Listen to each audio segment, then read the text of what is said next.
Let's do a sneak in, baby. We're ready. If I get caught, this entire video. I've never done this before. Popo. He's right behind Mayweather. Oh my! You guys aren't supposed to be here.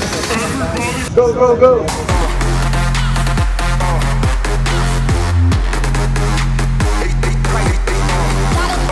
Less than 2 weeks before, we decided that we were going down to Miami to sneak into the Logan Paul and Floyd Mayweather fight. I was 0-1 sneaking into events like this. All of my friends called me an idiot. They said there was no way I would get in. Why was I wasting my time going down to Miami? Why was I wasting my time? But they were wrong. I told them not only was I gonna get down to Miami, not only was I gonna get into the fight, but I was gonna get ringside. I was gonna shove it in their fat faces. Not only did we do all of that, but I also met up with our favorite YouTuber, Airrack. And when he had no options left, I got him into the fight, me. And ever since Airrack posted his video, people have been asking me questions left and right.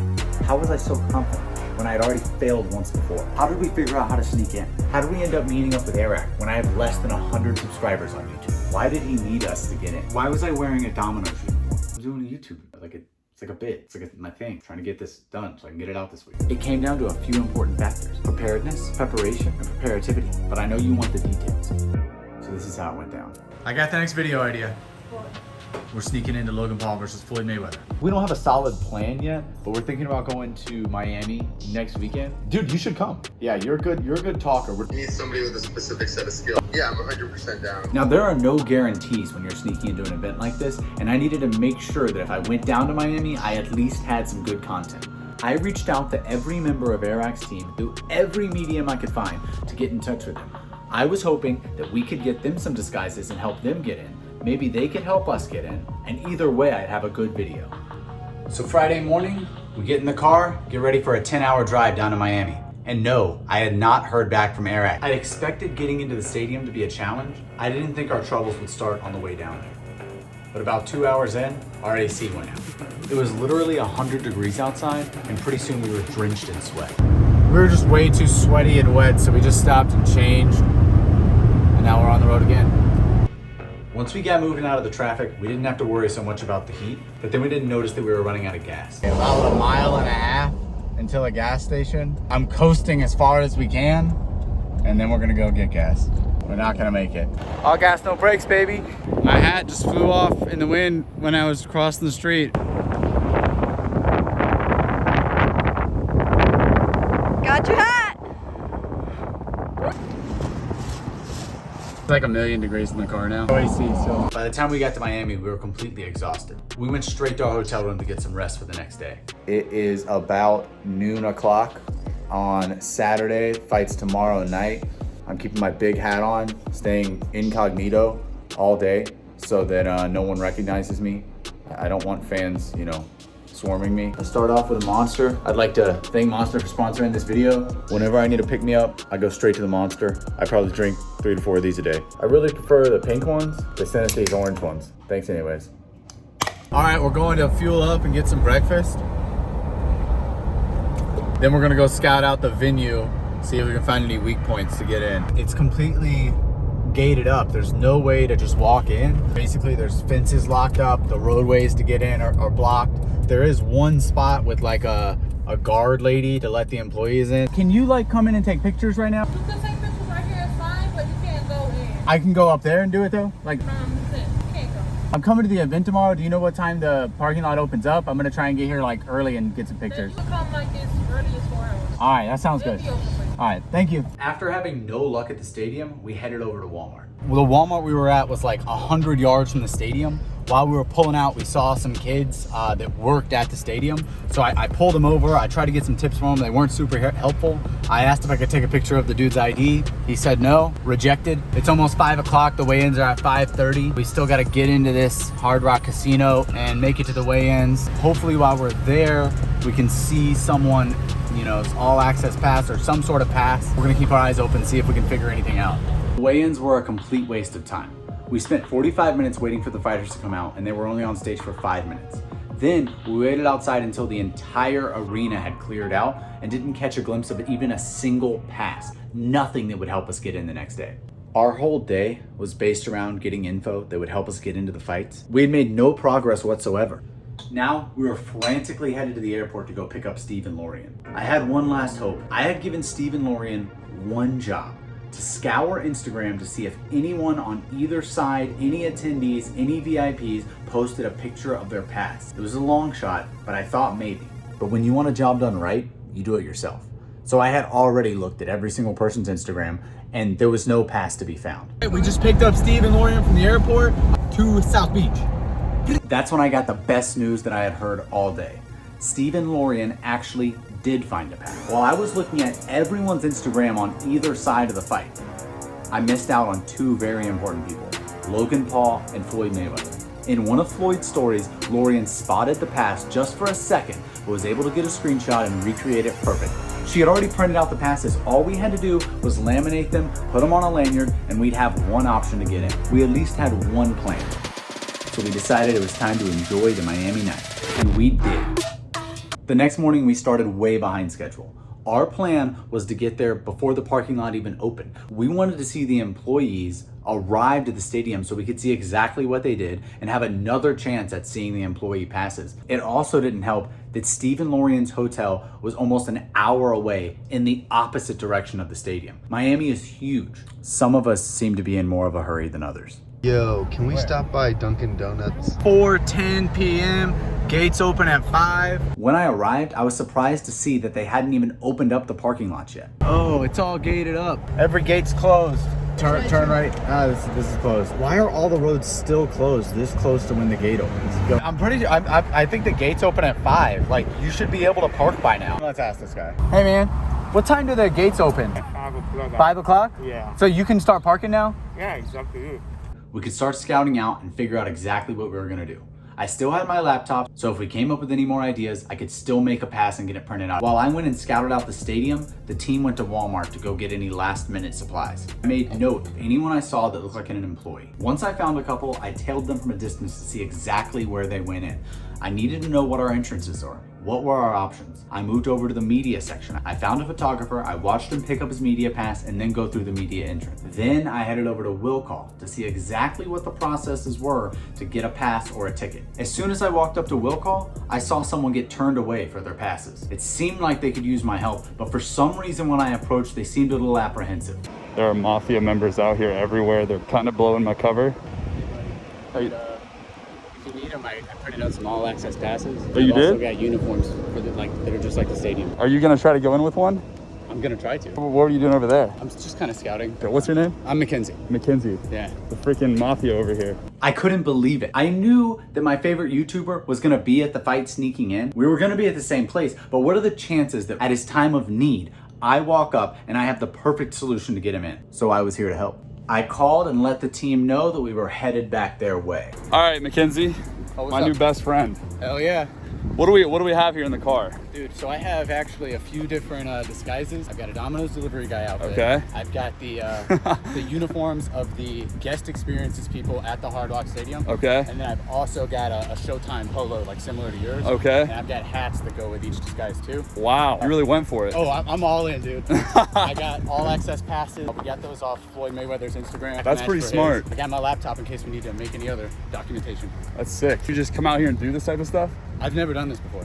Why are you doing this? Dude, I just got into YouTube like a month ago. You inspired me, so I'm here. Let's go, baby. Hell Mafia yeah. strong. Once we got to the parking lot, I walked Eric through our plans. We got passes of different sizes. Okay. They have like a white back, and that seemed weird to me, but his Yeah? had a white back too. Really? Yeah. Damn. This is exactly what his looked like. Unbelievable. You have lanyards for him? I got 4, but we can get another one inside. You guys made these? Yeah. Y'all came prepared. Dude, we're ready. Had to. Respect. Are you guys trying to get in as well? Yeah. With time slipping away, we decided we had to make a move. Let's go. Bro, you guys look legit. Oh my gosh. With the hat? Bro, you guys look better than me. What is this? You took a note out of my own book and then improved it. The squad is strong. Let's go, baby. We're gonna go in pairs. We don't want to be too large of a group. Just crazy, man. You're my inspiration for these videos, so I appreciate you. Thanks. It's unbelievable. Yeah, What are the coincidences? Yeah, crazy. I'm excited to see if this works. I'm very interested. The guy's a legend. All decked out, showtime. All we have left to do is sneak in, baby. As soon as we were leaving the Walmart parking lot, Eric got a text. His man on the inside had just informed him that everyone on the ground level was wearing a red wristband. So Lorian and Gabby ran into Walmart, bought red ribbon, and on the spot we made our red wristbands. Here we go, boys. Let's get it. If I get caught, this entire video comes to a screeching halt. So I think I'm gonna let you guys guinea pig test this thing. Oh yeah. And then I'll run after you if it works. Sounds good. Does that work? Yeah. So you're sacrificing yourself for the greater good of the channel. I appreciate that. Our hearts were pounding at this point. We were nervous. The adrenaline was pumping. And it wasn't just me and Steve. Eric was nervous too. Just knowing that someone who had done this so many times like Eric is still nervous, that he still got the butterflies in his stomach, it made me feel a lot better. The nerves are just part of the game, and we were here to play. We're about 100 yards from the gate. Yo, Eric, I'm gonna let you drop back now. Peace out, dog. I didn't know if we were gonna get in at this point. I didn't know if we'd get turned away. I didn't know if we'd ever see Eric again. All right, the boys are going in. We're gonna see if these work. If these work, this will be the most legendary sneak-in. After Eric dropped back, I tried to stay perfectly coordinated. He was about 20 yards behind us. As we approached the gate, I wasn't sure exactly what we were gonna do. Initially, they almost turned us away from the gate before they even saw the passes. But then once they saw them, they told us to come on through. Okay. But you have all Yeah. We put everything we brought in the metal detector, and then we were through. That was it. Eric came in right behind us. You've got to be joking with me. We just effing did it. Now at this point, we're in the stadium. That's step one. We're inside, but we were not on the field. We were not ringside yet. And I didn't know how many more layers of security we were gonna have to go through. They pointed us in the direction of the media door. As soon as I opened the door, they asked for our passes to inspect it. They looked over them, but they didn't think our wristbands were quite right. It seems like not everyone got a red wristband. The red wristbands were for the true VIPs. Luckily, the supervisor down the hall knew that. Okay. She told the security to let us through. Thanks, guys. But how many more layers of security will we have to go through? We literally weren't even 10 yards into the tunnel when security came to stop us. False alarm, he was just pointing us in the right direction. And that direction was straight onto the field. No way. We did it. We got in. Look at that face. It was so perfect. I couldn't have planned it any better. That was beautiful. Nobody here yet. First one. It's empty. Being the only people on the field was super awkward and really sketched us out, so we head into the tunnels to grab some drinks. Your stupid fake passes work. Yeah, man, we just came up with them yesterday. Oh yeah, red bands. Bands were a big deal.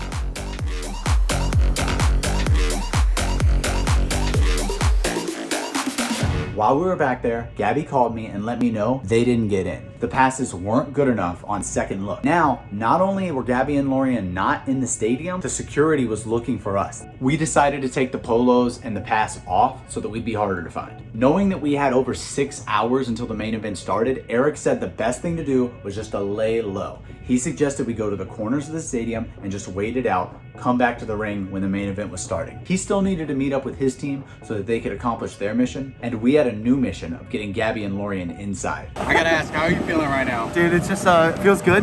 I got that rush. Me and Steve are pretty stressed out right now. We're definitely sweating it. There's officially popo everywhere. Not long after that, we became even more worried because Eric texted us and let us know that security had approached him and asked for a ticket, knowing that he had come in with us earlier. Fortunately, one of the fans he had met on the field had sent him a screenshot of their ticket. He sent us the same screenshot, and now that we had a way to get back down onto the field if needed, we were able to go up to the main level and try and get Gabby and Lorian in. There's no people here. Gabby and Lorian are still trying to get in. We didn't have a plan. That was our one option. It was gone. So we've had no luck getting the other people in so far. Maybe someone could help us. You want to be on my YouTube? We made friends who said they would help us out if they could. There wasn't much the employees on the interior could do to help someone get in from the outside. And frankly, Gabby and Lorian just didn't have the huevos to get it done. It's 7.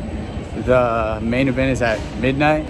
hours, 5 more hours. Yeah, there's not really anything else going on until then. It started raining on the field and everyone left, so it wasn't really a good time for us to head down. We decided to get a seat as close as we could and just enjoy the action until the main event came around. Then we'd go down ringside. We were enjoying the fights and laying low. That's when we spotted Airrack still on the field. He was pushing someone in a wheelchair and he was able to get into one of the tunnels. We don't know who it was, we don't know what he was doing, but he was still down there. The fight before Logan and Floyd was started. We knew there would be a rush once the main event started, so we needed to get down there beforehand.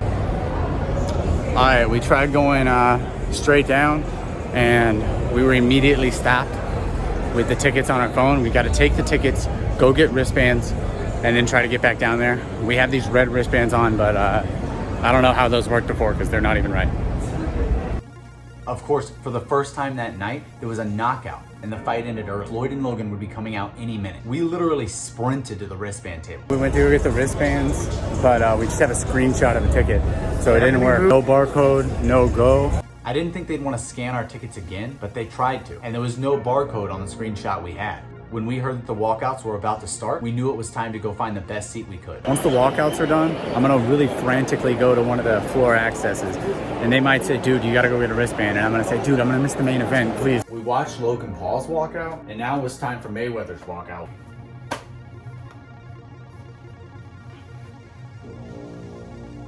We thought that Airrack had potentially gotten kicked out. I mean, we saw him go into the back tunnels, and that was hours ago.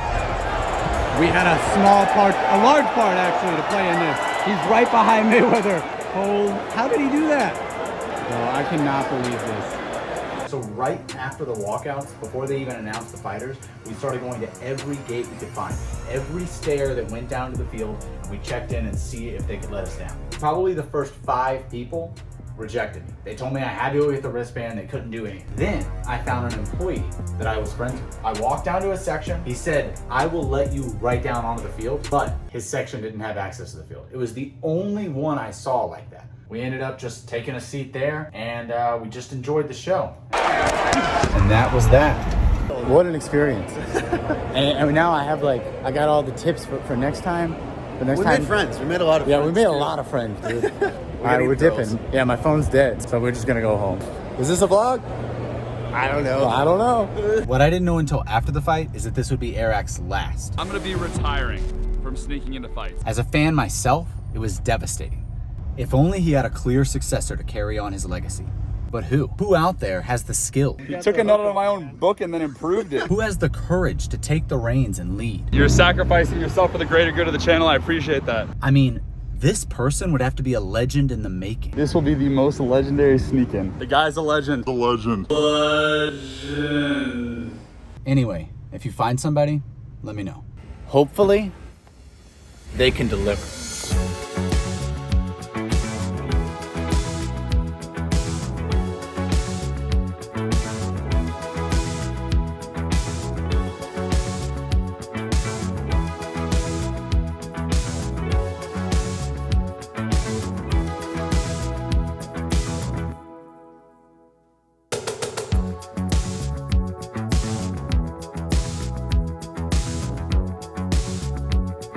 Guys, as I record this video, we are 999,936 subs away from hitting 1 million. Okay, this close. I know what you're thinking. When I'm this close, why would I even be begging for subscribers? But if you like this video, make sure you hit subscribe. Make sure you like it. Make sure you tune in for the next one. There will be part 2 coming in a few days, and you won't want to miss it.